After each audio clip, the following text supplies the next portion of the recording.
الله أكبر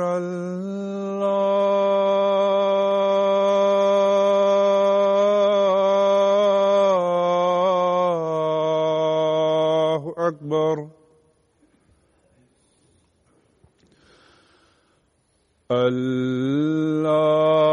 الله أكبر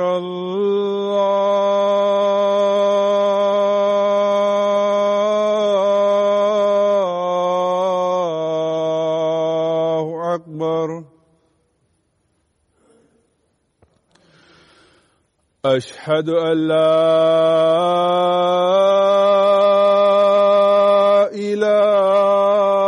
إله إلا الله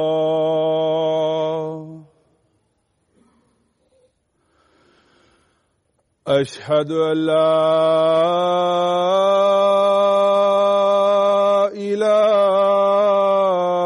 إله إلا الله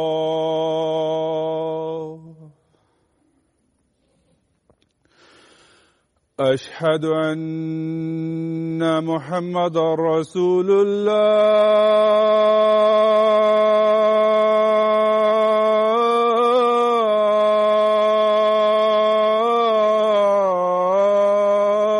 الله أشهد أن محمدًا رسول الله حي على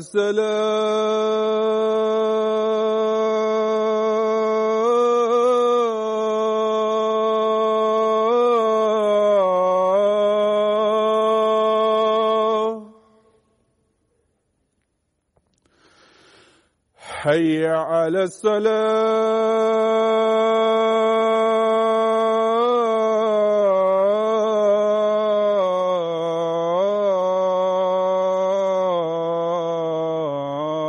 الصلاة حي على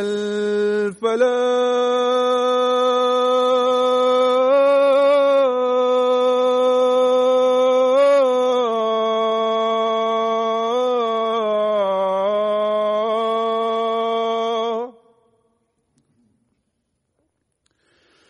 حي على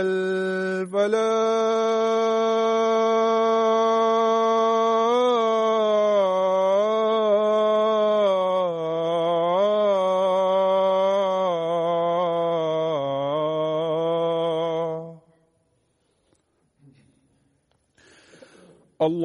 الله أكبر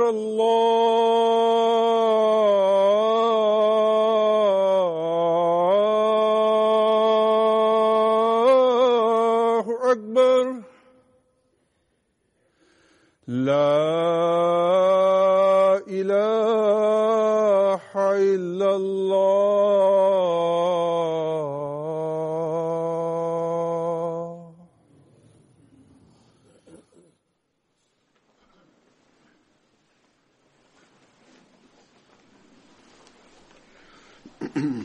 السلام عليكم ورحمة الله.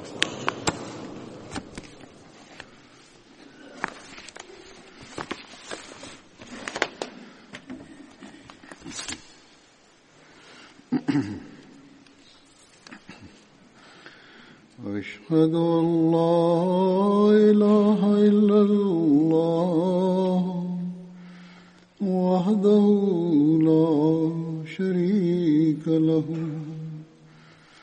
وأشهد أن محمدًا عبده ورسوله أما بعد فأعوذ بالله من الشيطان الرجيم بسم الله الرحمن الرحيم الرحيم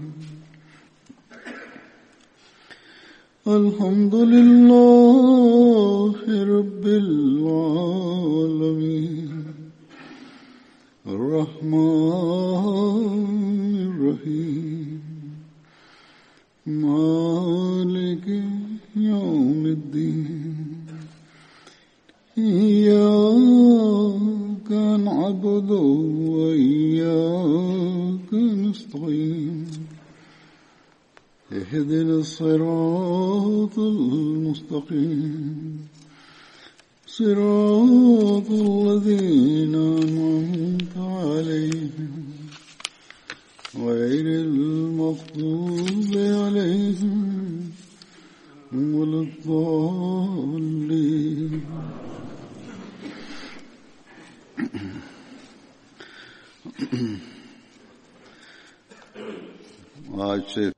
இன்று முதல் நான் மீண்டும் பதர் போர் சகாபாக்களின் நற்குறிப்பை எடுத்துரைக்க தொடங்குவேன். முதலாவதாக சினான் பின் அபி சினான் என்ற சஹாபியின் நற்குறிப்பை பற்றி பார்ப்போம். அன்னார் பனு அசத் என்ற கோத்திரத்தை சார்ந்தவராக இருந்தார்கள். பதர் போரில் அன்னார் பங்கு பெற்றிருந்தார்கள். உஹத் போர், அகல் போர் மற்றும் ஹுதைபியா உடன்படிக்கை உட்பட ஹஜ்ரத் நபிகள் நாயகம் ஸல்லல்லாஹு அலைஹி வஸல்லம் அவர்களுக்கு எத்தனை போருக்கான சந்தர்ப்பங்கள் வந்தனவோ அவை அனைத்திலும் ஹஜ்ரத் நபிகள் நாயகம் ஸல்லல்லாஹு அலைஹி வஸல்லம் அவருடன் அன்னார் கலந்து கொண்டிருந்தார்கள். பையத்தே ரிஸ்வானிலும் அன்னார் கலந்து கொண்டிருந்தார்கள். பைத்தே ரிஸ்வானில் முதலில் யார் பைய செய்தார் என்பதில் கருத்து வேறுபாடு உள்ளது. சிலரை பொறுத்தவரை அப்துல்லா பின் உமர் அவர்கள் முதலில் பைய செய்தார்கள் என்று கூறுகின்றனர். வேறு சிலரின் பார்வையில் ஹஜ்ரத் சலமா பின் அல் அக்வா அவர்கள்தான் முதலில் பைய செய்ததாக கூறுகின்றனர். ஆனால் பக்தவியை பொறுத்தவரை ஹஜ்ரத் சினான் பின் அபி சினான் தான் முதலில் பைய செய்தார் என்று கூறுகின்றார். வேறு சிலரை பொறுத்தவரை ஹஜ்ரத் சினான் அவர்களின் தந்தையார்தான் முதலில் பைய செய்தார்கள் என்று கூறுகின்றனர். எவ்வாறு இருப்பினும் வரலாற்றில் இவ்வாறு வருகின்றது. பைத்தே ரிஸ்வானின் சம்பவத்தின் போது ஹஜ்ரத் நபிகள் நாயகம் ஸல்லல்லாஹு அலைஹி வஸல்லம் அவர்கள் மக்களிடம் பையத் வாங்க துவங்கிய போது ஹஜ்ரத் சினான் ரலியல்லாஹு அன்ஹு அவர்கள் தனது கையை நீட்டினார்கள். என்னிடம் பையத் வாங்குங்கள் என்று கூறினார்கள். அப்போது ஹஜ்ரத் நபிகள் நாயகம் ஸல்லல்லாஹு அலைஹி வஸல்லம் அவர்கள் நீங்கள் எந்த விஷயத்தில் என்னிடம் பைய செய்கின்றீர்கள் என்று கேட்டார்கள். அதற்கு ஹஜ்ரத் சினான் ரலியல்லாஹு அன்ஹு அவர்கள் உங்களது உள்ளத்தில் உள்ள விஷயத்தின் மீது நாங்கள் பைய செய்கின்றோம் என்று கூறினார்கள். அல்லாஹ்வின் தூதர் ஸல்லல்லாஹு அலைஹி வஸல்லம் அவர்கள் எனது உள்ளத்தில் என்ன உள்ளது என்று உங்களுக்கு தெரியுமா என்று கேட்டார்கள். ஹஜ்ரத் நபிகள் நாயகம் ஸல்லல்லாஹு அலைஹி வஸல்லம் அவர்களின் நட்பின் இருந்ததன் தாக்கம் சஹாபாக்களிடம் இருந்தது. எனவே அவர்கள் கூறினார்கள், வெற்றி பெற வேண்டும் அல்லது ஷஹாதத்தை அடைய வேண்டும் என்ற விஷயத்தில் நாங்கள் பைய செய்கின்றோம் என்று கூறினர். அந்த அடிப்படையில் நாங்களும் இந்த விஷயத்தின் மீது பைய செய்கின்றோம் என்று மற்ற மக்களும் கூற தொடங்கிவிட்டனர். ஹஜ்ரத் சினான் ரலியல்லாஹு அன்ஹு அவர்களும் இந்த விஷயத்தின் மீதுதான் பையத் செய்தார்கள். ஹஜ்ரத் சினான் ரலியல்லாஹு அன்ஹு அவர்கள் முஹாஜிரின் சஹாபாக்களை சார்ந்தவர்களாக இருந்தார்கள். துலைஹா பின் ஹுவைலத் நபித்துவம் வாதம் செய்தவுடன் ஹஜ்ரத் நபிகள் நாயகம் ஸல்லல்லாஹு அலைஹி வஸல்லம் அவர்களுக்கு முதலில் ஹஜ்ரத் சினான் ரலியல்லாஹு அன்ஹு அவர்கள்தான் கடிதம் எழுதி இந்த தகவலை அனுப்பி வைத்தார்கள். நான் கூறப்போகின்ற இரண்டாவது சஹாபி ஹஜ்ரத் மெஹஜா அவர்கள் ஆவார்கள். அன்னார் ஹஜ்ரத் உமர் ரலியல்லாஹு அன்ஹு அவர்களின் அடிமை ஆவார்கள். பதர் போரில் முதலாவதாக ஷஹீதானது அன்னார்தான். அன்னார் யமன் நாட்டை சார்ந்தவராக இருந்தார்கள். கைதி என்ற நிலையில் ஹஜ்ரத் உமர் ரலியல்லாஹு அன்ஹு அவரிடத்தில் கொண்டு வரப்பட்டார்கள். அப்போது ஹஜ்ரத் உமர் ரலியல்லாஹு அன்ஹு அவர்கள் அவருக்கு நன்மை செய்தவாறு அவரை விடுதலை செய்து விட்டார்கள். அன்னார் அவ்வலுல் முஹாஜிரீன்களில் ஒருவராக இருந்தார்கள். பதர் யுத்தத்தில் பங்கு பெற்றிருந்தார்கள். மேலும் ஏற்கனவே கூறப்பட்டது போன்று அன்னார் இஸ்லாமிய படையின் முதலாவது ஷஹீத் என்ற சிறப்பும் அன்னாருக்கு உண்டு. 2 வரிசைகளுக்கு மத்தியில் அன்னார் இருந்தார்கள். திடீரென்று ஒரு அம்பு அன்னார் மீது வந்து பாய்ந்தது. அதனால் அன்னார் அங்கேயே ஷஹீதானார்கள். ஆமிர் பின் ஹஜரமி என்பவன் அன்னாரை ஷஹீதாக்கினான். அவனது அம்புதான் அன்னார் மீது பட்டது. ஹசரத் சையத் பின் முசைப் அறிவிக்கின்றார்கள், ஹசரத் மெஹஜா ஷஹீதான போது அன்னாரது நாவில் அனா மெஹஜாவுன் வ இலா ரப்பி அர்ஜவு, நான் மெஹஜாவாவேன், மேலும் நான் எனது இறைவனின் பக்கம் திரும்பி செல்கின்றேன் என்று அன்னாரது நாவிலிருந்து இந்த சொற்கள் வெளிப்பட்டன. அன்னாரை குறித்து இந்த வசனமும் இறங்கியது, லா தத்ருதுல்லதீன யதுஊன ரப்பஹும் பில் கதாவதி வல் அஷியி யுரீதூன வஜ்ஹா.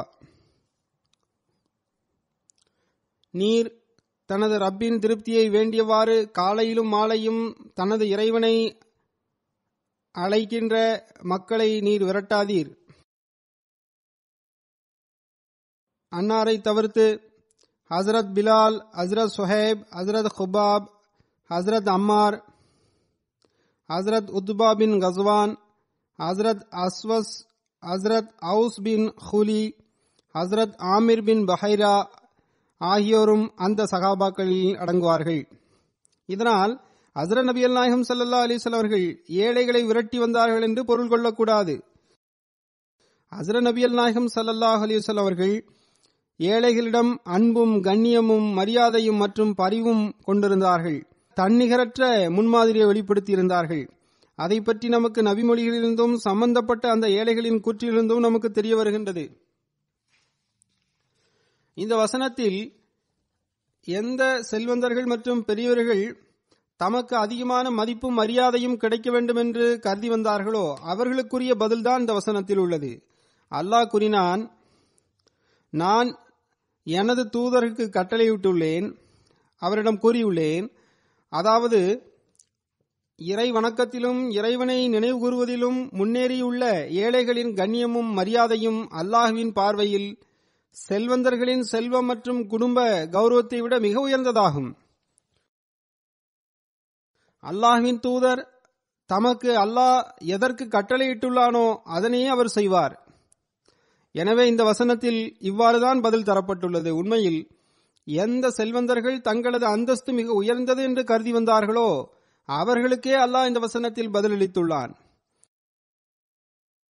அல்லாஹ்வின் தூதருக்கு உங்களுடைய கண்ணியம் மற்றும் செல்வம் ஒரு பொருட்டே அல்ல.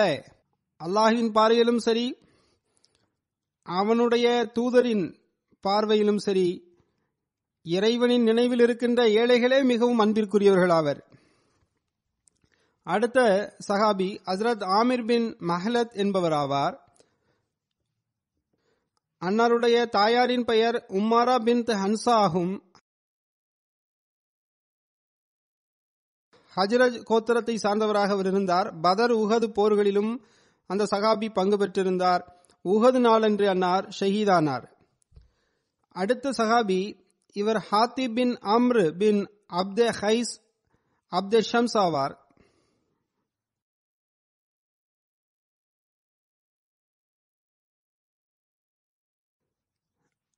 அபு ஹாத்திப் அவரது சுட்டு பெயராகும்.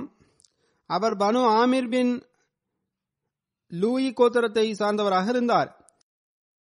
அன்னாரது தாயாரின் பெயர் அஸ்மா பின் ஹாரிஸ் பின் நௌஃபல் ஆகும். அவர் அஷா கோத்திரத்தை சார்ந்தவராக இருந்தார். ஹசரத் சுஹைல் பின் அமர், ஹசரத் சுலைத் பின் அமர், ஹசரத் சக்ரான் பின் அமர் ஆகியோர் அன்னாரது சகோதரர்கள் ஆவர். ஹசரத் ஹாத்திப் பின் அமர் அவர்களின் பிள்ளைகளில் அமர் பின் ஹாத்திப் ஆவார். அவரது தாயார் வைத்தா பின் அல்கா ஆவார். ஹசரத் நபி நாயகம் ஸல்லல்லாஹு அலைஹி வஸல்லம் அவர்கள் தாரே அர்கமிற்கு வருவதற்கு முன்னதாக ஹசரத் அபுபக்கர் சித்திக் அவர்களின் தப்லீகின் மூலமாக இஸ்லாத்தை இவர் ஏற்றுக்கொண்டிருந்தார். அபிசீனிய நாட்டின் பக்கம் இருமுறை ஹிஜ்ரத் செய்தார். ஒரு அறிவிப்பின் அடிப்படையில் முதலாவது ஹிஜ்ரத்தில் எல்லோரையும் விட முதலில் அபிசீனி நாட்டிற்கு வந்த முதல் நபர் ஹசரத் ஹாத்திப் பின் அமர் பின் அப்தே ஷம்ஸ் ஆவார். அன்னார் மக்காவிலிருந்து மதினாவிற்கு ஹிஜ்ரத் செய்தபோது ஹசரத் லுபாபா பின் அப்தே முன்சிர் அவர்களின் சகோதரரான ஹசரத் ஜாஃபர் பின் அப்துல் முன்சிர் அவர்களது வீட்டில் தங்கினார். பதர் போரில் தனது சகோதரர் சுலைத் பின் அமர் அவர்களுடன் இணைந்து பங்கு பெற்றிருந்தார். உஹது போரிலும் பங்கு பெற்றார்கள். ஹஜ்ரத் நபிகள் நாயகம் ஸல்லல்லாஹு அலைஹி வஸல்லம் அவர்கள் ஹஜ்ரத் சௌதா பின்த் சமா அவர்களுடன் திருமணம் செய்தார்கள். அதனை ஹஜ்ரத் சுலைத் பின் அமர் அவர்களை நடத்தி வைத்தார்கள். சிலரை பொறுத்தவரை ஹஜ்ரத் அபு ஹாத்திப் பின் அமர் அவர்கள் நடத்தியதாக கருதுகின்றனர். அப்போது அந்த நிக்காவிற்கு 400 திர்ஹம் மஹர் தொகையாக நிர்ணயிக்கப்பட்டிருந்தது. இந்த திருமணத்தை பற்றிய விரிவான தகவல் திபகாத்துல் குப்ரா என்ற நூலில் இவ்வாறு இடம்பெற்றுள்ளது. ஹஜ்ரத் சௌதா அவர்களின் முதலாவது கணவராகிய ஹஜ்ரத் சக்கரான் பின் அமர், அதாவது ஹஜ்ரத் ஹாத்திப் பின் அமர் அவர்களின் சகோதரர் ஆவார். அன்னார் அபிசீனியாவிலிருந்து மக்காவிற்கு திரும்பிய போது மக்காவில் மரணமடைந்து விட்டார். ஹஜ்ரத் சௌதா அவர்கள் இத்தத்தை முழுமை செய்திருந்தார்கள். அப்போது ஹஜ்ரத் நபிகள் நாயகம் ஸல்லல்லாஹு அலைஹி வஸல்லம் அவர்கள் திருமணத்திற்கான தூதுச் செய்தியை அவர்களுக்கு அனுப்பி வைத்தார்கள். அதற்கு ஹஜ்ரத் சௌதா அவர்கள், எனது விவகாரம் உங்களிடத்தில் ஒப்படைக்கப்பட்டுள்ளது என்று கூறினார்கள். அப்போது ஹஜ்ரத் நபிகள் நாயகம் ஸல்லல்லாஹு அலைஹி வஸல்லம் அவர்கள், உங்களது சமுதாயத்தை சார்ந்த ஒரு ஆணை நியமனம் செய்யுங்கள். அவர் உங்களின் திருமணத்தை, அதாவது ஹஜ்ரத் சௌதாவின் திருமணத்தை என்னுடன் நடத்தி வைக்கட்டும் என்று கூறினார்கள். அதற்கு ஹஜ்ரத் சௌதா அவர்கள் ஹஜ்ரத் ஹாத்திப் பின் அமர் அவர்களை நியமனம் செய்தார்கள். இவ்வாறு ஹஜ்ரத் ஹாத்திப் அவர்கள் ஹஜ்ரத் சௌதா அவர்களின் திருமணத்தை ஹஜ்ரத் நபிகள் நாயகம் ஸல்லல்லாஹு அலைஹி வஸல்லம் அவருடன் நடத்தி வைத்தார்கள். ஹஜ்ரத் ஹதீஜா அவர்களின் மரணத்திற்கு பிறகு ஹஜ்ரத் நபிகள் நாயகம் ஸல்லல்லாஹு அலைஹி வஸல்லம் அவர்கள் திருமணம் முடித்த முதல் பெண்மணி ஹஜ்ரத் சௌதா அவர்கள் ஆவார்கள். ஹுதைபியா இடத்தில் நடைபெற்ற பைத்தே ரிஸ்வானிலும் ஹஜ்ரத் ஹாத்திப் அவர்கள் பங்கு பெற்றிருந்தார்கள். அடுத்த ஒரு சஹாபி, அவரின் பெயர் அபு ஹுசைமா பின் அவுஸ் ஆகும். அன்னாரின் தாயாரின் பெயர் அம்ரா பின் மசூத் ஆகும். ஹஜ்ரத் மசூத் பின் அவுஸ் அவர்களின் சகோதரர் ஆவார்கள். ஹஜ்ரத் மசூத் பின் அவுஸ் அவர்களும் பதர் போரில் பங்கு பெற்றிருந்தார்கள். அன்னார் பதர் போரிலும் உஹது போரிலும் அகழ் போரிலும் ஹஜ்ரத் நபிகள் நாயகம் ஸல்லல்லாஹு அலைஹி வஸல்லம் அவர்களுடன் ஏனைய அனைத்து போர்களிலும் பங்கு பெற்றிருந்தார்கள். ஹஜ்ரத் உஸ்மான் ரலியல்லாஹு அன்ஹு அவர்களின் கிலாஃபத் காலகட்டத்தில் அன்னாரின் மரணம் நிகழ்ந்தது. அடுத்து ஒரு சஹாபி ஹஜ்ரத் தமீம் மௌலா ஹராஷ் ஆகும். இவர் ஹஜ்ரத் தமீம் அல் ஹராஷ் அவர்களின் விடுதலை செய்யப்பட்ட அடிமையாக இருந்தார். ஹஜ்ரத் நபிகள் நாயகம் ஸல்லல்லாஹு அலைஹி வஸல்லம் அவர்கள் அன்னாருக்கும் ஹஜ்ரத் ஹுபாப் பின் உத்பா அவர்களால் விடுதலை செய்யப்பட்ட அடிமைக்கும் இடையில் சகோதரத்துவ பந்தத்தை ஏற்படுத்தியிருந்தார்கள். பதர் மற்றும் உஹது போரிலும் அன்னார் பங்கு பெற்றிருந்தார்கள். அடுத்து ஒரு சஹாபி ஹஜ்ரத் முன்சிர் பின் ஹத்தாமா அவர்கள் ஆவார்கள். ஹஜ்ரத் முன்சிர் பின் ஹத்தாமா அவர்களின் தொடர்பு பனு கனம் என்ற கோத்திரத்தை சார்ந்ததாக இருந்தது. அன்னார் பதர் மற்றும் உஹது போரில் பங்கு பெற்றிருந்தார்கள். அல்லாமா வாக்தி அவர்களை பொறுத்தவரை அன்னார் பனு கைனிகா கைதிகளுக்கு அன்னார் நியமிக்கப்பட்டிருந்தார்கள். அடுத்த ஒரு சஹாபி ஹஜ்ரத் ஹாரிஸ் பின் ஹாத்திப் அவர்கள் ஆவார்கள். இவர் பதர் போர் சஹாபி ஆவார்கள். அவரது புட்டுப்பெயர் அபு அப்துல்லா ஆகும். அன்னாரின் தாயாரின் பெயர் அமாமா பின் சாமித் ஆகும். அவரின் தொடர்பு அன்சார் கோத்திரமான அவுஸ் கோத்திரத்தை சார்ந்ததாக இருந்தது. ஹஜ்ரத் சல்தா பின் ஹாத்திப் அவர்களின் சகோதரர் ஆவார். ஹஜ்ரத் ஹாரிஸ் பின் ஹாத்திப் மற்றும் ஹஜ்ரத் அபு லுபாபா பின் அப்துல் முன்சிர் ஆகியோர் ஹுசூர் ஸல்லல்லாஹு அலைஹி வஸல்லம் அவருடன் பதர் போருக்காக சென்று கொண்டிருந்தனர். ரோஹா என்ற இடத்தில் ஹஜ்ரத் நபிகள் நாயகம் ஸல்லல்லாஹு அலைஹி வஸல்லம் அவர்கள் ஹஜ்ரத் அபு லுபாபா பின் அப்துல் முன்சிர் அவர்களை மதீனாவின் ஆளுநராகவும் ஹஜ்ரத் ஹாரிஸ் பின் ஹாத்திப் அவர்களை பனு அம்ர் பின் அவுஃப் கோத்திரத்தின் அமீராகவும் நியமனம் செய்து மதீனாவிற்கு திருப்பி அனுப்பினார்கள். ஆனால் இந்த இருவரையும் பதர் சஹாபாக்களில் இணைத்தவாறு போரில் வெற்றி பெற்ற செல்வங்களில் அவர்களுக்கும் பங்கு வழங்கினார்கள். ஹஜ்ரத் ஹாரிஸ் பின் ஹாத்திப் அவர்களுக்கு பதர், உஹத் மற்றும் அகழ் போர் உட்பட அனைத்து போர்களிலும் பைத்தே ரிஸ்வானிலும் ஹஜ்ரத் நபிகள் நாயகம் ஸல்லல்லாஹு அலைஹி வஸல்லம் அவருடன் இணைந்து பங்கு பெறுவதற்கான நற்பாக்கியம் கிடைத்திருந்தது. பதர் போரை பொறுத்தவரை இவர்கள் ஏற்கனவே ஆயத்தமாகி சென்று கொண்டிருந்தார்கள். போரில் நிச்சயம் பங்கு பெறுவோம் என்று அவர்களுக்கு ஏற்கனவே நியத் இருந்தது. ஹஜ்ரத் நபிகள் நாயகம் ஸல்லல்லாஹு அலைஹி வஸல்லம் அவர்கள் அவர்களை அமீராக நியமனம் செய்து திருப்பி அனுப்பி வைத்தார்கள். ஆயினும் அவர்களை பதர் போரில் பங்கு பெற்ற சகாபாக்களில் சேர்த்திருக்கின்றார்கள். ஹைபரின் போரின் போது ஒரு யூதர் கோட்டையின் மேலிருந்து அம்பு ஒன்றை எய்தான். அது ஹஜ்ரத் ஹாரிசா பின் ஹாத்திப் அவர்களது தலையில் பாய்ந்தது. அதன் மூலம் அன்னார் ஷஹீதானார்கள். ஹஜ்ரத் சல்பா பின் சயித் ஒரு சஹாபி ஆவார்கள். அன்னாரின் தொடர்பு அன்சார் கோத்திரமான பனு ஹஸ்ரஜை சார்ந்ததாக இருந்தது. பதர் போரிலும் இவர்கள் பங்கு பெற்றிருந்தார்கள். ஹஜ்ரத் சாபித் பின் அல் ஜஸா அவர்களின் தந்தை ஆவார்கள். ஹஜ்ரத் சாலபா பின் சயித் அவர்களின் பட்டப்பெயர் அல் ஜஸா ஆகும். அல் ஜஸா என்பது அன்னாரின் உறுதிமிக்க இதயம் மற்றும் உறுதியான மற்றும் தைரியமான எண்ணத்தின் காரணமாக கூறப்படுகின்றது. அதாவது ஜஸா என்பது உறுதி வாய்ந்த ஒரு மரத்தின் கிளைக்கு கூறப்படுவதுண்டு. எவ்வாறு இருப்பினும் மிகவும் உறுதி வாய்ந்த இதயம் படைத்தவராக அன்னார் திகழ்ந்தார்கள். மேலும் உறுதிமிக்கவராகவும் தைரியசாலியாகவும் இருந்தார்கள். அதன் காரணமாக அன்னார் அல் ஜஸ்ஆ என்றும் அழைக்கப்பட்டார்கள். ஹஜ்ரத் சாலபா பின் சயித் அவரிடமிருந்து எந்த அறிவிப்பும் பாதுகாக்கப்படவில்லை. இது அல்லாமல் இவரை பற்றி இன்னும் பல விஷயங்கள் இருக்கின்றன. ஹஜ்ரத் உக்பா பின் மஹப் ஒரு சஹாபி ஆவார். ஹஜ்ரத் உக்பா பின் மஹப் அவர்கள் இப்னு அபி வஹப் என்றும் அழைக்கப்பட்டார். இவர்களின் கோத்திரமான பனு அப்தே ஷம்ஸ் அப்தே மனாஃப் கோத்திரத்தின் நட்பு கோத்திரமாகும். பதர், உஹத் மற்றும் அகழ் போர்கள் உட்பட அனைத்திலும் ஹஜ்ரத் நபிகள் நாயகம் ஸல்லல்லாஹு அலைஹி வஸல்லம் அவருடன் இணைந்து பங்கு பெற்றிருந்தார்கள். மதீனாவில் யூதர்களின் ஒரு குழு ஹஜ்ரத் நபிகள் நாயகம் ஸல்லல்லாஹு அலைஹி வஸல்லம் அவர்களை சந்திப்பதற்காக வந்தது. அப்போது ஹஜ்ரத் நபிகள் நாயகம் ஸல்லல்லாஹு அலைஹி வஸல்லம் அவர்களுக்கு தப்லீக் செய்தார்கள். ஆனால் யூதர்களோ இவ்விஷயத்தை ஏற்க மறுத்துவிட்டனர். அப்போது உண்மையை ஏற்க மறுத்த யூதர்களை குற்றம் சுமத்திய முதலாவது சஹாபி இவரே ஆவார். அதில் ஹஜ்ரத் உக்பா பின் வஹப் அவர்களும் அடங்குவார்கள். இந்த சம்பவம் இவ்வாறு வருகின்றது. ஒரு முறை ஹஜ்ரத் நபிகள் நாயகம் ஸல்லல்லாஹு அலைஹி வஸல்லம் அவரிடத்தில் நோமான் பின் அலா மற்றும் பரி பின் அம்ர் மற்றும் ஷாஷ் பின் அதி ஆகியோர் வந்தனர். ஹஜ்ரத் நபிகள் நாயகம் ஸல்லல்லாஹு அலைஹி வஸல்லம் அவரிடத்தில் பேசினார்கள். அவர்களை அல்லாஹ்வின் பக்கம் அழைத்தார்கள். இஸ்லாத்திற்கு அழைப்பு கொடுத்தார்கள். மேலும் தண்டனையிலிருந்து எச்சரிக்கை செய்தார்கள். அப்போது அவர்கள் கூறினார்கள், நீங்கள் எங்களை எந்த தண்டனையிலிருந்து அச்சுறுத்துகின்றீர்கள்? நாங்கள் அல்லாஹ்வின் மகன்களாவோம்.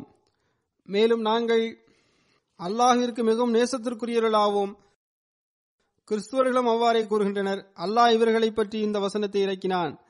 அதாவது யூதர்களும் கிறிஸ்துவர்களும் நாங்கள் அல்லாஹ்வின் பிள்ளைகளாவோம், மேலும் நாங்கள் அவனுக்கு மிகவும் நேசத்திற்குரியவர்களாகவும் என்று கூறுகின்றனர். நீர் அவரிடம் கூறுவீராக, அப்படியென்றால் அவன் உங்களின் பாவங்களின் காரணமாக உங்களுக்கு ஏன் தண்டனை வழங்குகின்றான்?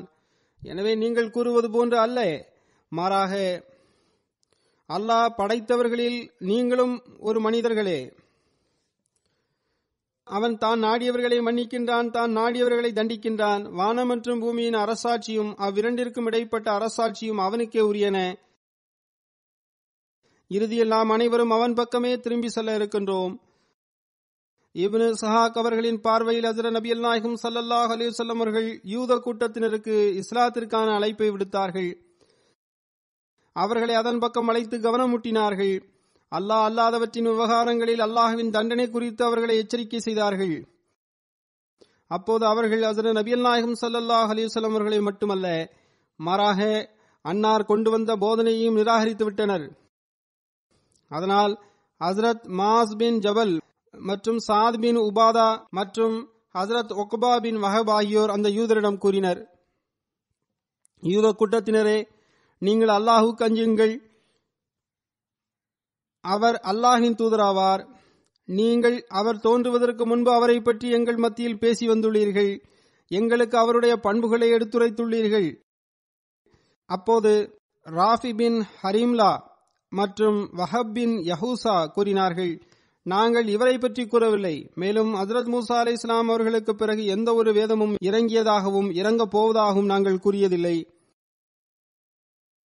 அதேபோன்று ஹஜ்ரத் மூசா அலைஹிஸ்ஸலாம் அவர்களுக்கு பிறகு அல்லாஹ் நற்செய்தி வழங்கக்கூடிய மற்றும் அச்சமூட்டி எச்சரிக்கக்கூடிய எவரையும் அனுப்பப் போவதும் இல்லை என்றும் கூறினர். ஆக இந்த மக்கள் ஒரு வகையில் தெளிவாக நிராகரித்து விட்டனர். ஆனால் தௌராத்தில் தெளிவான முன்னறிவிப்புகள் உள்ளன. இன்றைய முஸ்லிம்களின் நிலையும் இதுபோன்றே உள்ளது. அவர்கள் வாக்களிக்கப்பட்ட மசீஹை நிராகரிக்கின்றார்கள். ஆரம்பத்தில் கூச்சலிட்டு வந்தனர், ஆனால் இப்போது எவரும் வரமாட்டார் என்று இவர்கள் கூறுகின்றனர். ஹஜ்ரத் ஹபீப் பின் அஸ்வத் ஒரு சஹாபி ஆவார். ஹஜ்ரத் ஹபீப் பின் அஸ்வத் பின் சாத் அன்சார் கோத்திரமான பனு ஹராமாவால் விடுவிக்கப்பட்ட அடிமை ஆவார். பதர் போரிலும் உஹது போரிலும் அவர் கலந்து கொண்டிருந்தார். அவருக்கு பிள்ளைகள் கிடையாது. ஹுபைப் என்ற பெயரிலும் அவரது பெயர் வரலாற்றில் நினைவு கூறப்பட்டுள்ளது. அடுத்து ஹஜ்ரத் ஹுசைமா அன்சாரி சஹாபி ஆவார். ஹஜ்ரத் ஹுசைமாவின் தொடர்பு பனு அஷ்ஆ கோத்திரத்தை சார்ந்ததாக இருந்தது. பதர், உஹத் மற்றும் அகல் போர்கள் உட்பட ஹஜ்ரத் நபியல் நாயகம் ஸல்லல்லாஹு அலைஹி வஸல்லம் அவருடன் அனைத்து போர்களிலும் அவர் பங்கு பெற்றுள்ளார்கள். ஹஜ்ரத் முஆவியா பின் அபி சூஃபியான் காலத்தில் அன்னாரின் மரணம் நிகழ்ந்தது.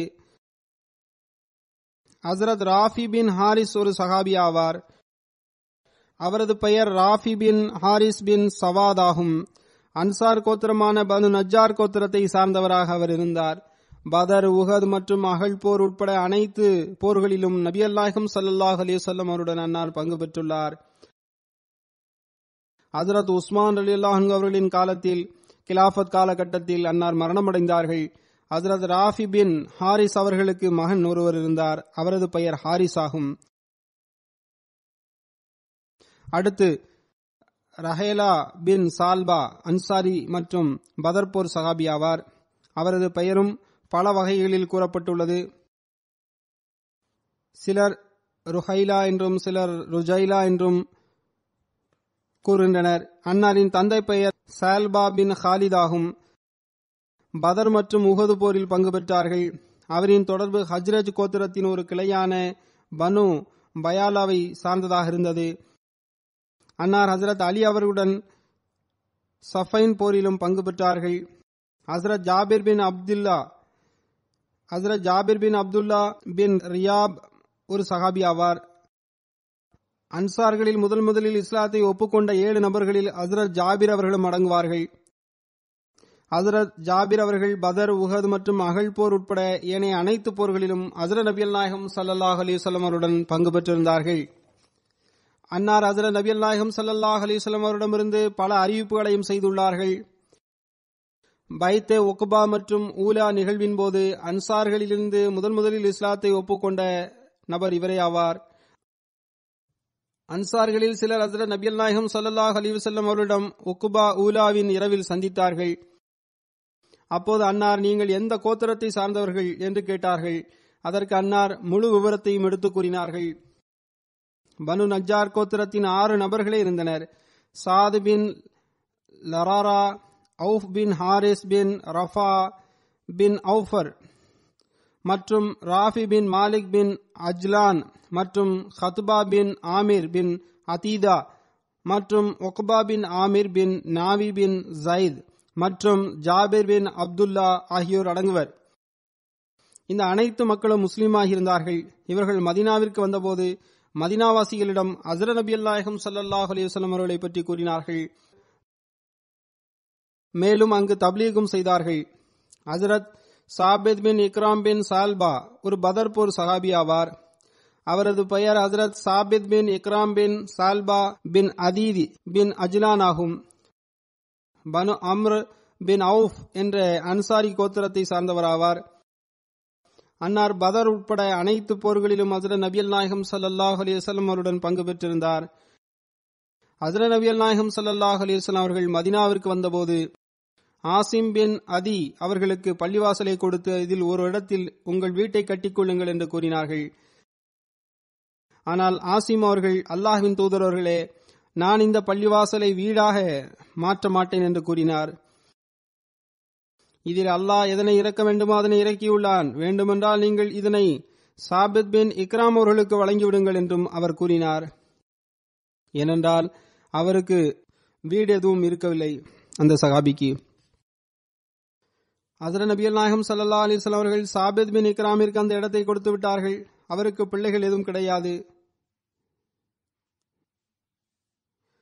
ஏறக்குறைய பள்ளிவாசலில் அங்கமான ஒரு இடமே அவருக்கு கொடுக்கப்பட்டது, அல்லது பள்ளிவாசலுக்கு மிக மிக அருகில் இருந்த ஒரு இடமே அவருக்கு கொடுக்கப்பட்டது. ஏதாவது ஒரு சந்தர்ப்பத்தில் தான் அங்கு தொழுகையும் நடத்தப்பட்டு வந்தது. எவ்வாறு இருப்பினும் மொழியாக்கம் செய்யக்கூடியவர்கள் செய்துள்ள மொழியாக்கம் எனது பார்வையில் சரியானதாக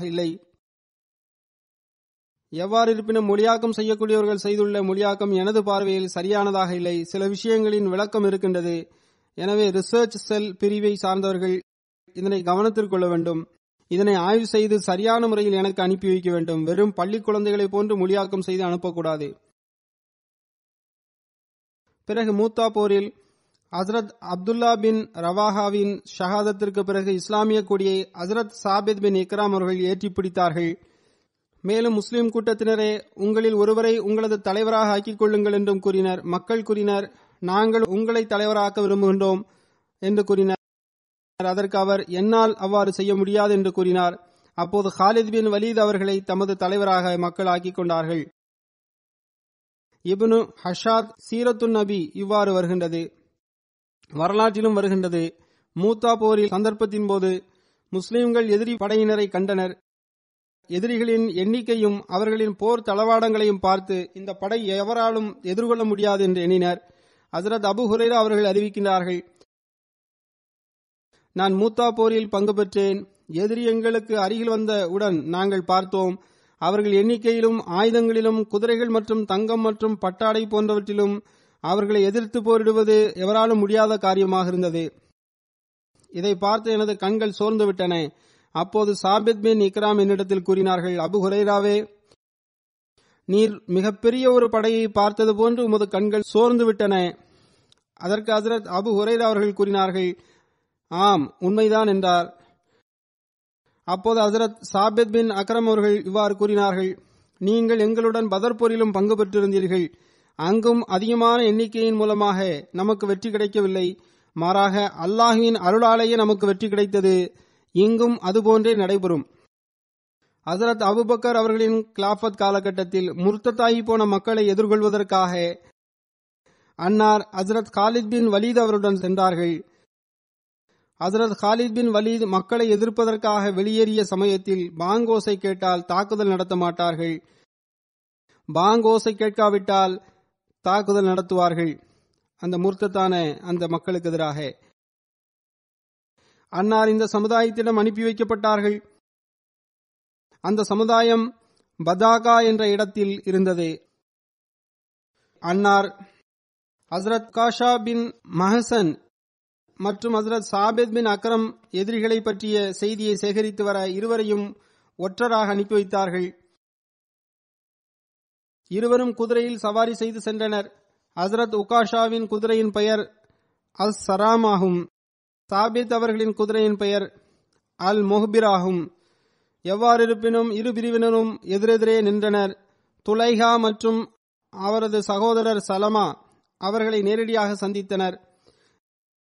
அவர்கள் இருவரும் இதேபோன்று செய்தி சேகரித்து வருவதற்காக எதிர்த்தரப்பிலிருந்து அனுப்பப்பட்டிருந்தார்கள். துலைஹாவை ஹஜ்ரத் உகாஷா அவர்கள் எதிர்கொண்டார்கள், சலமாவை ஹஜ்ரத் சாபித் அவர்கள் எதிர்கொண்டார்கள்.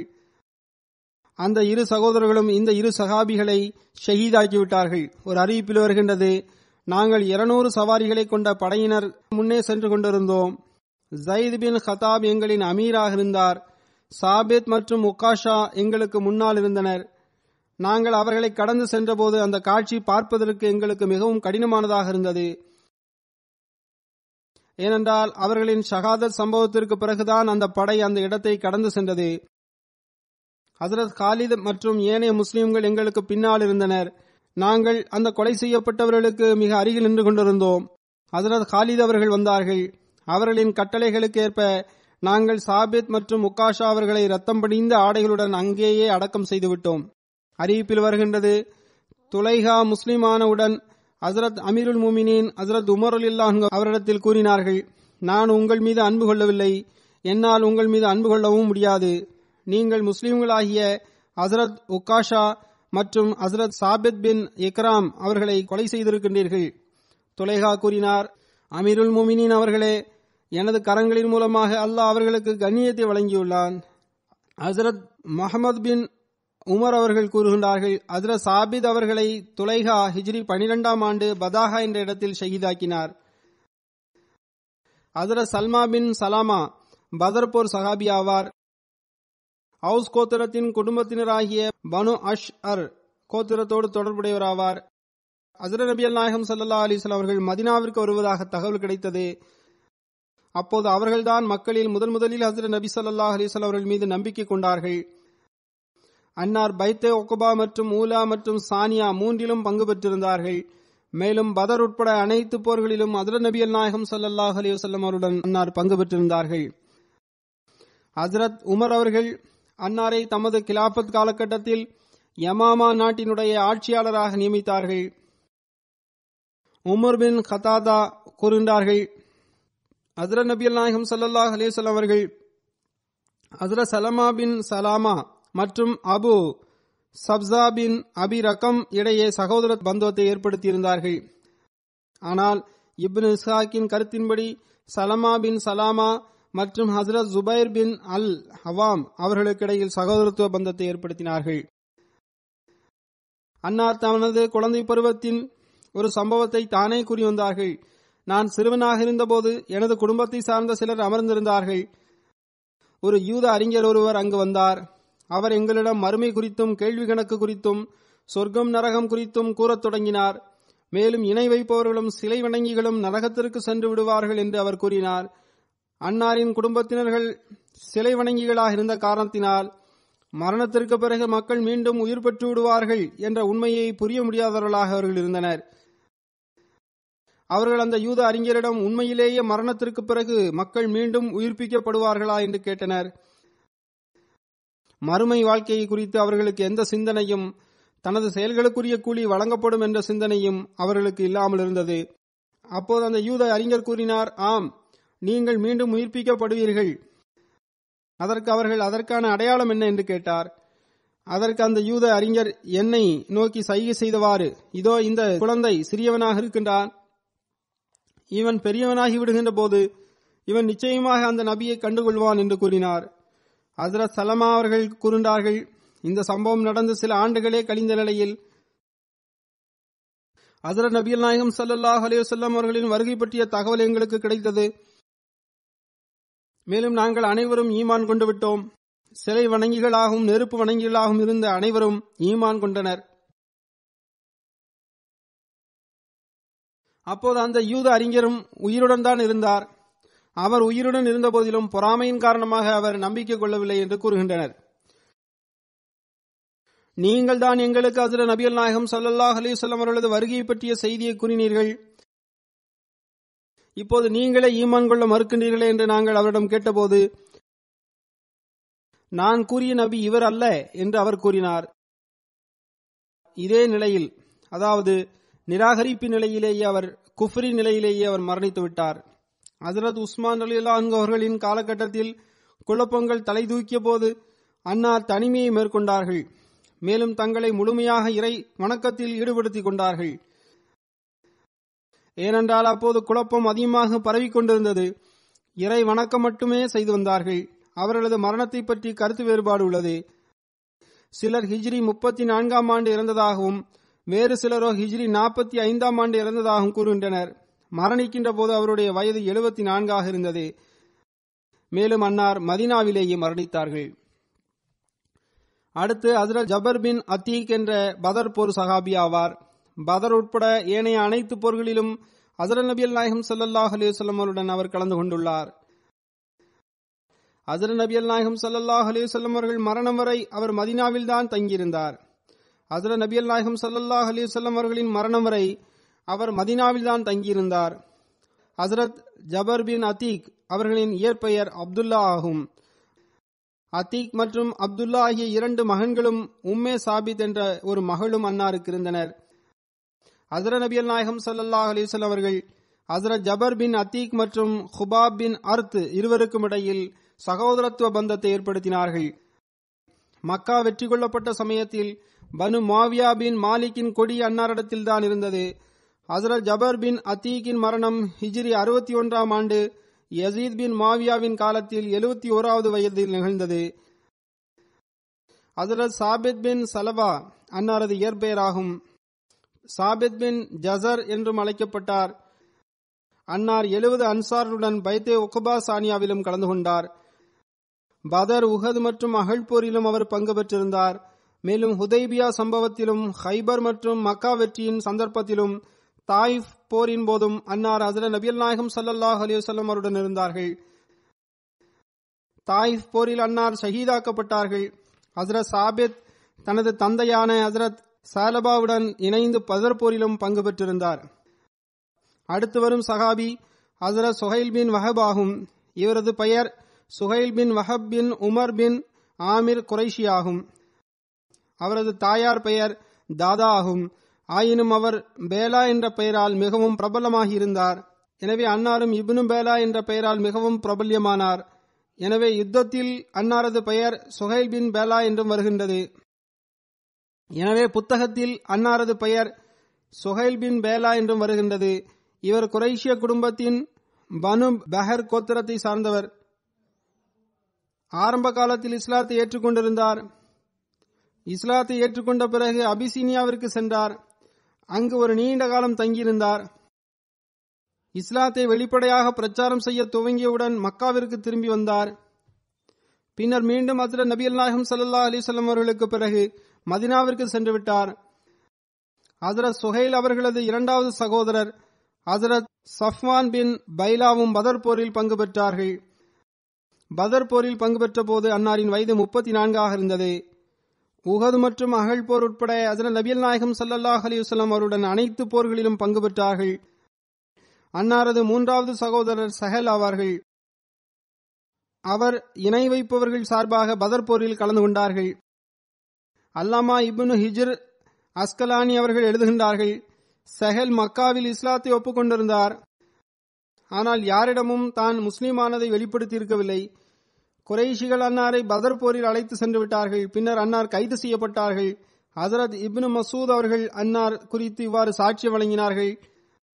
அதாவது, நான் சஹல் அவர்களை மக்காவில் தொழுவதை பார்த்திருக்கின்றேன். இந்த சாட்சியத்தின் அடிப்படையில் அன்னார் விடுதலை செய்யப்பட்டார்கள். பின்னர் மதீனாவில் அன்னாரது மரணம் நிகழ்ந்தது. அன்னாருடைய மற்றும் சுஹைலுடைய ஜனாசாவை ஹஜ்ரத் நபிகள் நாயகம் ஸல்லல்லாஹு அலைஹி வஸல்லம் அவர்கள் பள்ளிவாசலில் தொழ வைத்தார்கள். ஹஜ்ரத் சுஹைல் பின் பைலா அவர்கள் அறிவிக்கின்றார்கள், ஹஜ்ரத் நபிகள் நாயகம் ஸல்லல்லாஹு அலைஹி வஸல்லம் அவர்கள் தபூக் போர் பயணத்தின் போது சவாரியில் பின்னே அமர்த்தினார்கள். பின்னர் அவர் கூறுகின்றார், ஹஜ்ரத் நபிகள் நாயகம் ஸல்லல்லாஹு அலைஹி வஸல்லம் அவர்கள் மிக உரத்த குரலில் சுஹைல் என்று கூறினார்கள். ஹஜ்ரத் நபிகள் நாயகம் ஸல்லல்லாஹு அலைஹி வஸல்லம் அவர்கள் 3 முறை இவ்வாறு கூறினார்கள். ஒவ்வொரு முறையும் ஹஜ்ரத் சுஹைல் அவர்கள் லப்பைக் யா ரசூலுல்லாஹ், லப்பைக் யா ரசூலுல்லாஹ் என்று கூறினார்கள். எந்த அளவுக்கென்றால் ஹஜ்ரத் நபிகள் நாயகம் ஸல்லல்லாஹு அலைஹி வஸல்லம் அவர்கள் அழைத்ததன் பொருளை மக்களும் புரிந்து கொண்டார்கள். மேலும் எவர்கள் முன்னே அமர்ந்திருந்தார்களோ அவர்கள் அன்னாரை நோக்கி சென்றார்கள்.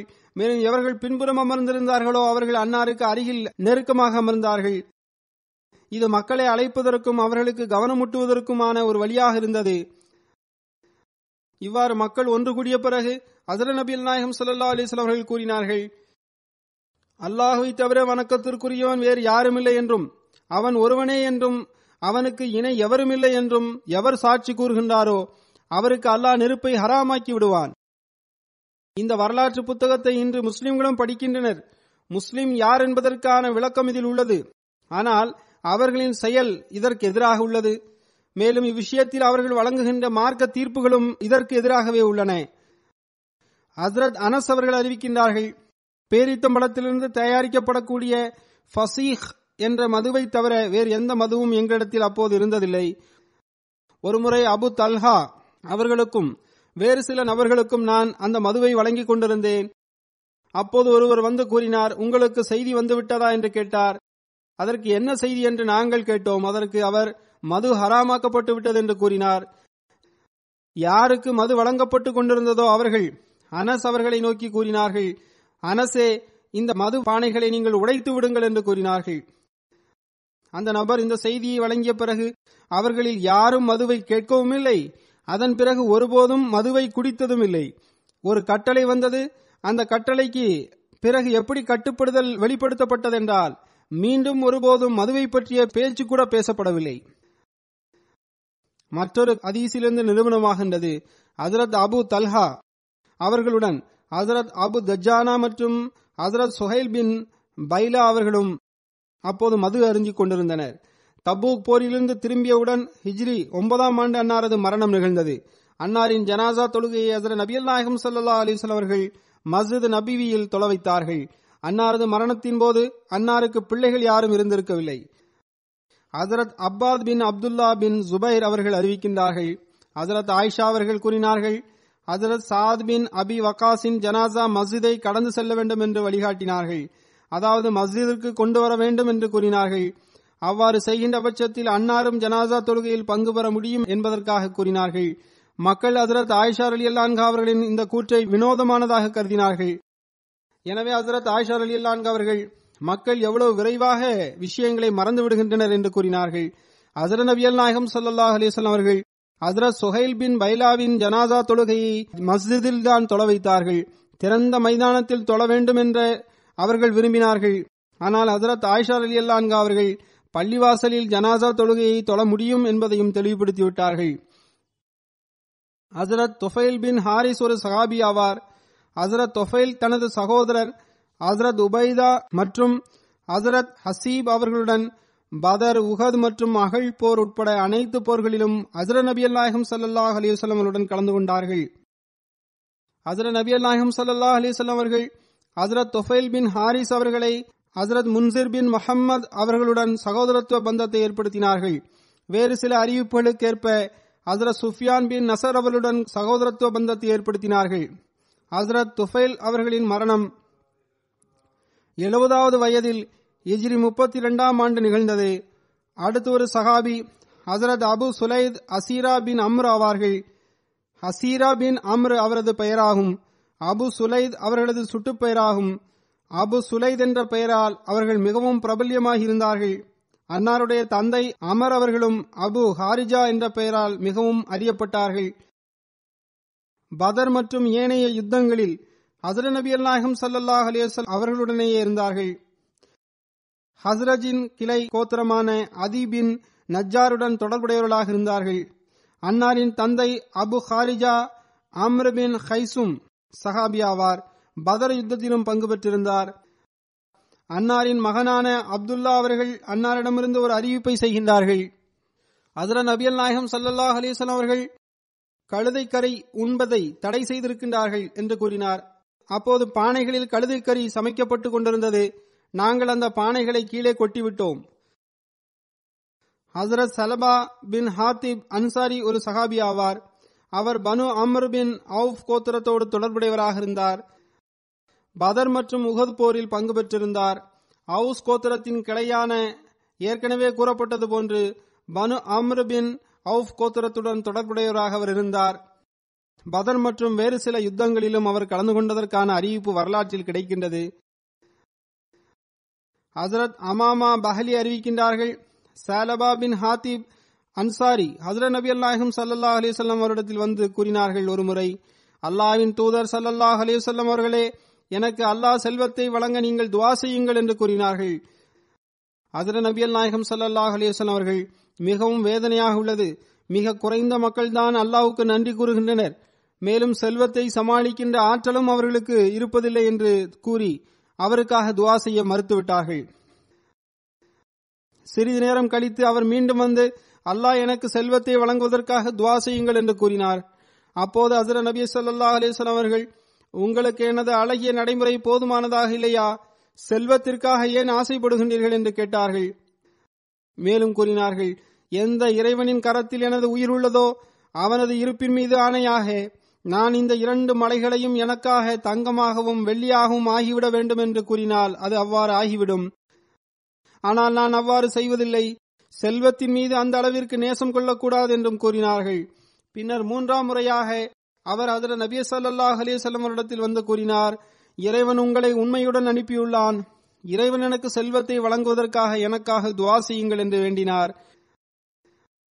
அப்போது ஹஜ்ரத் நபி ஸல்லல்லாஹு அலைஹி வஸல்லம் அவர்கள் சாலபாவிற்கு செல்வம் கிடைக்க துஆ செய்தார்கள். அறிவிப்பாளர் அறிவிக்கின்றார், அப்போது அவரிடத்தில் சில ஆடுகளே இருந்தன. ஆனால் அந்த துஆவிற்கு பிறகு எந்த அளவிற்கு அதில் பரக்கத் ஏற்பட்டதென்றால், எவ்வாறு புழுக்களும் கிருமிகளும் பல்கி பெருகி விடுகின்றனவோ அதுபோன்று ஆட்டு மந்தைகள் பல மடங்காக பல்கி பெருகிவிட்டன. அதன் பிறகு அந்த நபர் லுஹர் மற்றும் அசர் தொழுகைக்கு பள்ளிக்கு வருவதை நிறுத்திவிட்டார். வீட்டிலேயே தொழுது கொண்டார். மேலும் இந்த நிலை அதிகமானது. எந்த அளவுக்கென்றால் ஜும்மாவிற்கு வருவதையும் நிறுத்தி கொண்டார். ஹஜ்ரத் நபி நாயகம் ஸல்லல்லாஹு அலைஹி வஸல்லம் அவர்கள் ஜும்மா நாளன்று மக்களின் நலத்தை விசாரிப்பது வழக்கமாகும். அப்போது சாலபா பற்றி கேட்கப்பட்டது. அதற்கு மக்கள் கூறினர், அவரிடத்தில் எந்த அளவுக்கு ஆட்டு மந்தை பெருகிவிட்டதென்றால் முழு நகரமும் நிறைந்துவிட்டது. அதனை சமாளிப்பதிலேயே நேரம் கழிந்து விடுகின்றது. எனவே அவர் வருவதில்லை என்று மக்கள் கூறினர். ஹஜ்ரத் நபி நாயகம் ஸல்லல்லாஹு அலைஹி வஸல்லம் அவர்கள் அதனை கேட்டு வேதனையை வெளிப்படுத்தினார்கள். 3 முறை தமது வேதனையை வெளிப்படுத்தினார்கள்.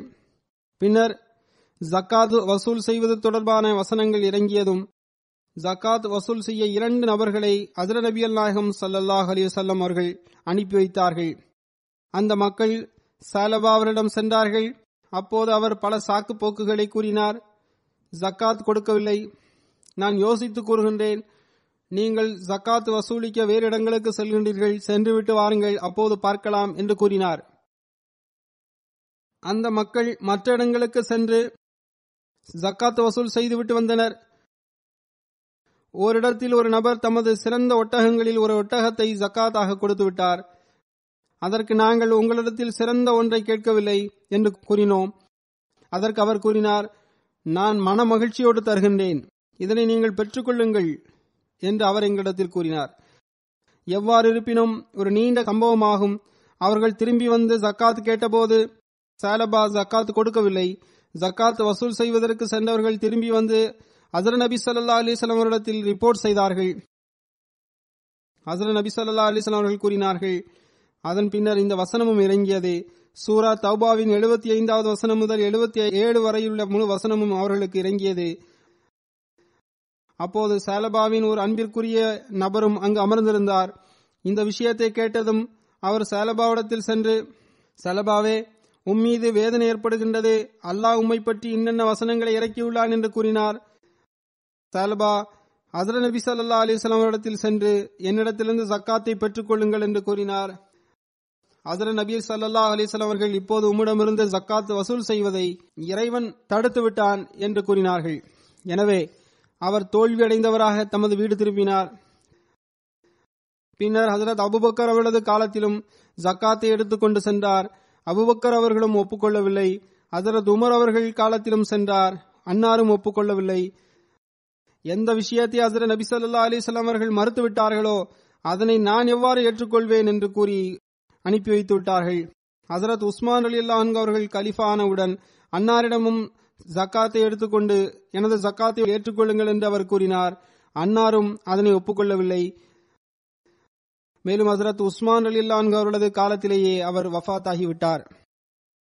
இப்போது இந்த சம்பவத்தை பற்றி பார்க்கும்போது நமக்கு தோன்றலாம், ஒரு பக்கம் பதர் போர் சஹாபிகள் சொர்க்கத்திற்கு செல்லக்கூடியவர்கள் என்று வருகின்றது. மற்றொரு பக்கம் ஜக்காத் ஒப்புக்கொள்ளப்படாதது குறித்து ஒரு நீண்ட சம்பவம் சென்று கொண்டிருக்கின்றது. எனது உள்ளத்திலும் இதனை படித்து இந்த எண்ணம் எழுந்தது. உங்களது உள்ளத்திலும் இந்த எண்ணம் தோன்றியிருக்கலாம். இது எவ்வாறு சாத்தியமாகும்? அறிவிப்பு தவறாகும். இது வேறொரு நபரை பற்றிய அறிவிப்பாகும் என்று நமக்கு தெரிய வருகின்றது. அந்த வகையில் அல்லாமா இப்னு ஹிஜ்ரி அஸ்கலானி அவர்கள் இந்த சம்பவத்தை பற்றி கூறியுள்ளார்கள். அவர்களும் தனது கருத்தை வெளிப்படுத்தியவாறு கூறுகின்றார்கள். ஒரு சஹாபியிடமிருந்து ஜக்காத்து பெறுவதற்கும் பெறப்படாமல் இருப்பதற்குமான இந்த சம்பவம் உண்மை என்று நிரூபணமாகிவிட்டால் அந்நிலையில் எனது கருத்தின்படி அதனை ஹஜ்ரத் சாலபா அவர்களின் பக்கம் சுட்டிக்காட்டுவது சரியானதாக இருக்க முடியாது. ஏனென்றால் அன்னார் பதர் போர் சஹாபி ஆவார். பதர் போர் சஹாபிகளை பற்றி இறைவன் தெளிவான மன்னிப்பை அறிவித்து விட்டான். அவர்களிடத்தில் நயவஞ்சகம் மற்றும் வேறு வகையான பலவீனம் இருக்கவே முடியாது. அல்லாமா ஹிஜ்ரி அஸ்கலானி அவர்கள் எழுதுகின்றார்கள், இப்னு கல்பி அவர்களின் கூற்றிலிருந்து இந்த விஷயத்தில் உறுதியான வித்தியாசம் தெரிகின்றது. பதர் போர் சஹாபி உஹது போரில் ஷஹீதாகிவிட்டார். அதனை இந்த சம்பவம் உறுதி செய்கின்றது. அதாவது இப்னு மர்தவியா அவர்கள் அத்தியா அவரிடமிருந்து ஆதாரத்துடன் இப்னு அப்பாஸ் அவர்களின் மேற்குறிப்பிட்ட வசனத்தை தமது தப்சீரில் பதிந்திருக்கின்றார்கள். அவர் கூறினார், ஒரு நபர் சாலபா பின் அபி தாலிப் என்று அழைக்கப்பட்டார். அவர் அன்சார்களை சார்ந்தவராக இருந்தார். அவர் ஒருமுறை ஹஜ்ரத் நபி ஸல்லல்லாஹு அலைஹி வஸல்லம் அவர்களின் சபையில் வந்து கூறினார், இறைவன் எனக்கு தனது அருளை வழங்கினால் மிக நன்றாக இருக்கும் என்று அவர் கூறினார். இது ஒரு நீண்ட சம்பவமாகும். ஏற்கனவே இந்த சம்பவம் கூறப்பட்டு விட்டது. இவர் சால்பா பின் அபி ஹாத்திப் ஆவார். பதர் போர் சஹாபி பற்றி அவர் சால்பா பின் ஹாத்திப் என்பது தெளிவாக தெரிய வருகிறது. அனைவரும் இந்த கருத்தை ஒப்புக்கொள்ளவும் செய்கின்றனர்.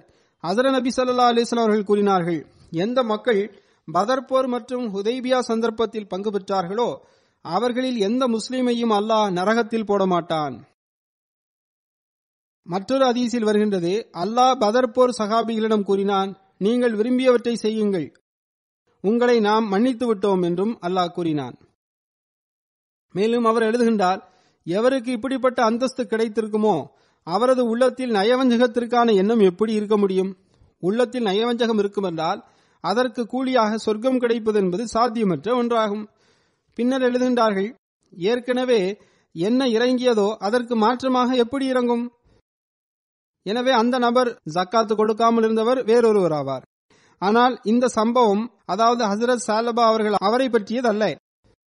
அது மட்டுமல்ல, அவர் ஏற்கனவே ஷஹீதாகி இருந்தார். அந்த ஜக்காத் சம்பவத்தில் கூறப்பட்ட நபர் சாலபா பின் அபி ஹாத்திப் ஆவார். இப்போது பெயர் ஒன்றாக இருப்பதால் தவறான புரிதல் ஏற்பட்டுவிட்டது. எனவே சாலபா பின் ஹாத்திப் மற்றும் சால்பா பின் அபி ஹாத்திப் இருவரும் வேறு வேறு நபர்கள் என்பது தெளிவாகிக் கொள்ள வேண்டும். எனவே ஒரு பதர் போர் சஹாபியை குறித்து அவர் இப்படிப்பட்ட தரந்தாழ்ந்த செயலை செய்தார் என்பது சாத்தியமற்ற ஒன்றாகும். அல்லாஹ் அல்லாமா பின் ஹிஜ்ர் அஸ்கலானி சாஹிப்பிற்கு நற்குலியை வழங்குவானாக. அவர்கள் இந்த விவகாரத்தை மிக தெளிவுபடுத்தி எடுத்து கூறிவிட்டார்கள். பதர் போர் சஹாபியின் வரலாற்று அறிவிப்புகளிலிருந்து வேறு விவரம் நமக்கு கிடைக்கவில்லை. அடுத்து ஒரு சஹாபி ஹஜ்ரத் சாத் பின் உஸ்மான் பின் ஹலத் அன்சாரி ஆவார்கள். சிலரது பார்வையில் அவரது பெயர் சயித் பின் உஸ்மான் ஆகும். பதர் யுத்தத்திலும் கலந்து கொண்டார்கள். மேலும் உஹது போரில் எவருடைய பாதங்கள் தடுமாற்றங்கள் அடைந்தனவோ அதில் இவரும் ஒருவர் ஆவார். பின்னர் அல்லாஹ் அவர்கள் அனைவரையும் மன்னித்து விட்டு திருக்குரான் வசனம் ஒன்றையும் இறக்கினான். சயித் பின் உஸ்மான் அன்னார் ஹஜ்ரத் உக்பாவின் சகோதரராக இருந்தார்கள். ஒருமுறை ஹஜ்ரத் நபி ஸல்லல்லாஹு அலைஹி வஸல்லம் அவர்கள் ஹர்ரா என்ற இடத்திலிருந்து பூபேர் என்ற இடத்திற்கு வந்தார்கள். அந்த இடம் சயித் பின் உஸ்மான் அவர்களுக்கு சொந்தமான இடமாக இருந்தது. சயித் பின் உஸ்மான் தனது மகன் உபாதாவை மக்களுக்கு தண்ணீர் வழங்குவதற்காக விட்டுவிட்டு வந்தார். ஹஜ்ரத் உபாதா ஹஜ்ரத் நபியல் நாயகம் ஸல்லல்லாஹு அலைஹி வஸல்லம் அவர்களை அடையாளம் காணவில்லை. அவர் மிக சிறியவராக இருந்தார். தனக்கு பிறகு ஹஜ்ரத் சாத் அவர்கள் வந்தால் உபாதாவிடம் வரவிருந்த நபரை பற்றிய அடையாளங்களை கூறிவிட்டு சென்றார்கள். அப்போது ஹஜ்ரத் சாத் அவர்கள் கூறினார்கள், இதுதானே ஹஜ்ரத் நபி ஸல்லல்லாஹு அலைஹி வஸல்லம் அவர்கள், அன்னாரை நீர் அடையாளம் கண்டுகொள்ளவில்லையே என்று கூறினார்கள். செல்லுங்கள், சென்று நபி ஸல்லல்லாஹு அலைஹி வஸல்லம் அவர்களை சந்தித்து விட்டு வாருங்கள் என்று கூறி அனுப்பி வைத்தார்கள். உடனடியாக அவர்கள் ஹஜ்ரத் நபி ஸல்லல்லாஹு அலைஹி வஸல்லம் இடத்தில் ஓடினார்கள். அன்னாரிடத்தில் சென்று நின்றார்கள். ஹஜ்ரத் நபி ஸல்லல்லாஹு அலைஹி வஸல்லம் அவர்கள் அன்னாரின் தலையின் மீது கை வைத்து தடவினார்கள். அவர்களுக்காக துஆ செய்தார்கள். ஹஜ்ரத் சாத் பின் உஸ்மான் மரணிக்கின்ற போது அன்னாரது வயது 80 இருந்தது. அடுத்து ஒரு சஹாபி ஆமிர் பின் உமையா ஆவார். ஹஜ்ரத் ஹஷாம் பின் ஆமிர் அவர்களின் தந்தை ஆவார். பதர் போரிலும் பங்கு பெற்றிருந்தார். உஹது போரில் பங்கு பெற்றிருந்தார். பனு நத்தி பின் நஜ்ஜார் கோத்திரத்தை சார்ந்தவராக அவர் இருந்தார்.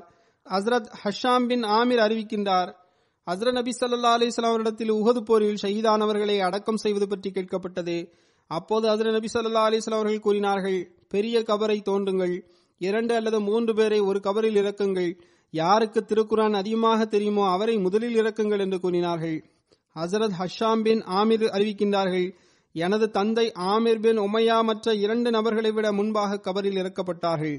ஹஜ்ரத் ஆமிர் அவர்களின் மகன் ஹஷாம் பின் ஆமிர் ஒருமுறை ஹஜ்ரத் ஆயிஷா அவரிடத்தில் சென்றார்கள். அப்போது உங்களது தந்தை மிக சிறந்த மனிதராக இருந்தார்கள் என்று ஹஜ்ரத் ஆயிஷா ரலியல்லாஹு அன்ஹா அவர்கள் கூறினார்கள். ஆனால் அன்னாருக்கு பிறகு அன்னாரது சந்ததி தொடரவில்லை. ஹஜ்ரத் அம்ர் பின் அபி சர்ஹ் என்று ஒரு சஹாபி ஆவார். வாகுதி அவரது பெயர் மோமிர் பின் அபி சர்ஹ் என்று கூறியுள்ளார். பனு ஹாரிஸ் பின் பஹர் கோத்திரத்தை சார்ந்தவராக இவர் இருந்தார். அபு சயீத் அவரது சுட்டுப்பெயராகும். ஹிஜ்ரி 30ஆம் ஆண்டு ஹசரத் உஸ்மான் அவர்களது கிலாபத் காலகட்டத்தில் மதினாவில் மரணமடைந்தார். அவரது சகோதரர் ஹசரத் வஹப் பின் அபி சர்ஹ் அபிசீனியாவிற்கு ஹிஜ்ரத் செய்தவர்களில் ஒருவராவார். 2 சகோதரர்களும் பதர் யுத்தத்திலும் பங்கு பெற்றார்கள். பதர், உஹத் மற்றும் அகழ் போர் உட்பட அனைத்து போர்களிலும் ஹசரத் நபி ஸல்லல்லாஹு அலைஹி வஸல்லம் அவர்களுடன் சேர்ந்து பங்கு பெற்றார்கள். இவர்களின் சந்ததிகள் பின்னாட்களில் தொடரவில்லை. மக்காவிலிருந்து மதினாவிற்கு ஹிஜ்ரத் செய்தார்கள். அப்போது குல்சும் பின் ஹத்தம் என்பவரது வீட்டில் தங்கினார்கள். பின்னர் ஹசரத் அஸ்மா பின் ஹுசைன் ஒரு சஹாபி ஆவார். அவர் பனு அவுஃப் கோத்திரங்களில் ஒன்றான பனு அவுஃப் பின் ஹஜ்ரஜ் கோத்திரத்தை சார்ந்தவராக இருந்தார். அவர்களது சகோதரர் ஹபீல் பின் வபுரா தனது தந்தை மற்றும் வாபுராவின் பக்கம் திரும்பி சென்றார்கள். அவரது சகோதரரும் பதர் போரில் பங்கு பெற்றிருந்தார். சிலர் அன்னார் பதர் போரில் பங்கு பெற்றது தொடர்பாக மாற்று கருத்து தெரிவித்துள்ளனர். ஆயினும் எல்லா நிலையிலும் அவர் பதர் போரில் பங்கு பெற்றதாகவே நமக்கு பல வகைகளில் தெரிய வருகின்றது. ஹசரத் ஹலீஃபா பின் அத்தி என்பவருடைய பெயரை பற்றி கருத்து வேறுபாடு உள்ளது. சிலர் ஹலீஃபா பின் அத்தி என்று எழுதியுள்ளனர். வேறு சிலரோ ஹுலைபா பின் அத்தி என்றும் கூறியுள்ளனர். பதர், உஹது 2 போர்களிலும் அவர் பங்கு பெற்றிருந்தார். ஹலீஃபா பின் அத்தி பின் அம்ர் பின் மாலிக், அலி பின் வயாசா ஆகியோரும் பதர் போர் சகாபுகளில் அடங்குவார்கள். பதர் போருக்கு முன்பாக இஸ்லாத்தை ஒப்புக்கொண்டார்கள். எல்லோரையும் விட முதலில் பதர் போரில் பங்கு பெற்று பதர் போர் சகாபியாக திகழ்கின்ற பாக்கியத்தை அவர்கள் பெற்றார்கள். அதன் பிறகு உகது போரிலும் அன்னார் பங்கு பெற்றார்கள். உகது போருக்கு பிறகு அவரது பெயர் மறைவாகவே இருந்து வந்துள்ளது. வெளிப்படையாக எங்கும் நமக்கு கிடைக்கவில்லை. மேற்படி விவரம் அன்னாரை பற்றி ஹஜ்ரத் அலி ரலியல்லாஹு அன்ஹு அவர்களின் கிலாஃபத் காலகட்டத்தில் பிறகு பின்னாட்களில் கிடைக்கின்றது. ஒரு நீண்ட காலம் இவர்களை பற்றிய எந்த செய்தியும் இல்லாமல் இருந்தது. மீண்டும் ஹஜ்ரத் அலி அவர்களுடைய கிலாஃபத் காலகட்டத்தில் நடைபெற்ற அனைத்து போர்களிலும் இவர்களும் ஹஜ்ரத் அலி அவர்களுடன் சேர்ந்து பங்கு பெற்றுள்ளார்கள். அவர் மரணமடைந்த ஆண்டு குறித்து அவரது வாழ்க்கை வரலாற்று புத்தகத்தில் ஒன்றும் கிடைக்கவில்லை. ஹஜ்ரத் மாஸ் பின் மாசான் பேரே மவுனா சம்பவத்தில் ஷஹீதானார்கள். அன்னாரின் தந்தையார் பெயர் மாயிஸ் என்று வருகின்றது. அவர் ஹஜ்ரஜ் கோத்திரமான ஜர்கி என்ற கோத்திரத்தை சார்ந்தவராவார். சில அறிவிப்புகளின்படி பதர் மற்றும் உஹது போர்களில் பங்கு பெற்றார். பேரே மவுனா சந்தர்ப்பத்தில் ஷஹீதாக்கப்பட்டார். ஒரு அறிவிப்பின்படி அன்னார் பதர் போரில் காயமுற்றிருந்தார். சிறிது காலத்திற்கு பிறகு அதே காயத்தின் காரணமாக அவர் மரணமடைந்தார். அன்னாருடன் அன்னாரது சகோதரர் ஆயிஸ் பின் மாஸ் அவர்களும் பதர் யுத்தத்தில் பங்கு பெற்றார்கள். உதைபியா உடன்படிக்கைக்கு பிறகு ஐனா பின் ஹசன் அவர்கள் கஸ்பான் கோத்திரத்துடன் காடுகளுக்கு கால்நடைகளை மேய்க்க சென்றார்கள். அப்போது அவர்கள் நபி ஸல்லல்லாஹு அலைஹி வஸல்லம் அவர்களின் ஒட்டகத்தின் மீது தாக்குதல் நடத்தினார்கள். பாதுகாப்பு பணியில் இருந்த ஒருவரை கொலை செய்து ஒட்டகங்களை கைப்பற்றி விட்டு சென்று விட்டனர். ஷஹீதான ஒருவரின் மனைவியையும் கடத்தி சென்று விட்டார்கள். அப்போது இந்த சம்பவம் பற்றி ஹஜ்ரத் நபி ஸல்லல்லாஹு அலைஹி வஸல்லம் அவர்களுக்கு தகவல் கிடைத்தது. 8 சவாரிகளில் எதிரிகளை பிடித்து வர ஹஜ்ரத் நபி ஸல்லல்லாஹு அலைஹி வஸல்லம் அவர்கள் ஆட்களை அனுப்பி வைத்தார்கள். அந்த 8 சவாரிகளில் ஹஜ்ரத் மாஸ் பின் மாஸ் அவர்களும் ஒருவர் ஆவார்கள். இந்த சம்பவத்தில் ஒரு அறிவிப்பு இவ்வாறு வருகின்றது. அந்த 8 சவாரிகளில் ஹஜ்ரத் அபு ஐயாஷ் அவர்களும் அடங்குவார்கள். அனுப்பி வைப்பதற்கு முன்பாக ஹஜ்ரத் நபி ஸல்லல்லாஹு அலைஹி வஸல்லம் அவர்கள் ஹஜ்ரத் அபு ஐயாஷ் அவரிடம் கூறினார்கள், நீங்கள் உங்களுடைய குதிரையை வேறொருவருக்கு கொடுத்து விடுங்கள். அந்த நபர் உம்மை விட சிறந்தவராக இருக்க வேண்டும் என்று கூறினார்கள். அதற்கு அபு ஐயாஷ் அவர்கள் கூறினார்கள், அப்போது நான் மிகவும் கவலைக்குள்ளாகிவிட்டேன். ஏனென்றால் ஹஜ்ரத் நபி ஸல்லல்லாஹு அலைஹி வஸல்லம் அவர்கள் கூறினார்கள், நீர் உமது குதிரையை கொடுத்து விட்டால் அது சிறந்ததாக இருக்கும். ஆனால் இவர்களில் சிறந்தவராக நான் தான் இருக்கின்றேன் என்று நான் கூறிக்கொண்டிருந்தேன். பின்னர் பனு சக்ரின் கருத்து என்னவென்றால், இதன் பிறகு ஹஜ்ரத் நபி ஸல்லல்லாஹு அலைஹி வஸல்லம் அவர்கள் ஹஜ்ரத் ஐயாஷ் அவர்களின் குதிரையின் மீது மாஸ் பின் மாசியா, ஆயில் பின் நாஸ் அவர்களையும் சவாரியில் அமர்த்தினார்கள். ஹஜ்ரத் சாத் பின் சை அல் அஷ்ஷரி ஒரு சஹாபி ஆவார். பனு அப்துல் அஷ்ஷரி என்ற கோத்திரத்தோடு தொடர்புடையவராக இருந்தார். பதர் போரிலும் பங்கு பெற்றார். சிலரது எண்ணத்தின்படி பைத்தே உக்பாவிலும் அவர் கலந்து கொண்டிருந்தார். பதர் மற்றும் உஹத் மற்றும் அகழ் போர் உட்பட அனைத்து போர்களிலும் ஹஜ்ரத் நபி ஸல்லல்லாஹு அலைஹி வஸல்லம் அவர் கலந்து கொண்டிருந்தார். ஹஜ்ரத் நபி ஸல்லல்லாஹு அலைஹி வஸல்லம் அவர்கள் அவரின் மூலமாகவே பனு ஹுலைராவின் கைதிகளை அனுப்பி வைத்தார்கள். அன்னார் அதற்கு பகரமாக நஜத் என்ற இடத்தில் குதிரைகளையும் ஆயுதங்களையும் வாங்கினார்கள். ஹஜ்ரத் சாத் அவர்கள் ஒரு நஜ்ரானி வாள் ஒன்றை ஹஜ்ரத் நபி ஸல்லல்லாஹு அலைஹி வஸல்லம் அவர்களுக்கு பரிசாக அளித்தார்கள். அன்னார் அந்த வாளை ஹஜ்ரத் முஹம்மது பின் முஸ்லிமா அவர்களுக்கு வழங்கிவிட்டார்கள். இதனை கொண்டு அல்லாஹ்வின் வழியில் ஜிஹாத் செய்யுங்கள், எப்போது மக்கள் தங்களுக்கிடையே கருத்து வேறுபாடு கொள்வார்களோ அப்போது நீங்கள் இதனை கல்லில் அடித்து உடைத்து விடுங்கள். பின்னர் வீட்டினுள் நுழைந்து விடுங்கள். மேலும் எவ்வகையிலும் குழப்பத்திலும் ஃபசாதிலும் பங்கு பெறாதீர்கள் என்று கூறினார்கள். இந்த விஷயங்களின்படி முஸ்லிம்கள் நடக்க அல்லாஹ் அருள் செய்வானாக. மேலும் உலகில் அமைதி நிலைபெறட்டுமாக. அல்லாஹ் இந்த சகாபாக்களின் அந்தஸ்துகளை உயர்த்தி கொண்டே செல்வானாக. மேலும் நன்மைகள் செய்வதற்கும் தியாகங்கள் செய்வதற்கும் களப்பற்ற தன்மையுடனும் நன்றியுணர்வுடனும் தமது வாழ்வை கழிப்பதற்கு அல்லாஹ் நம்ம அனைவருக்கும் நற்பாக்கியத்தை வழங்குவானாக.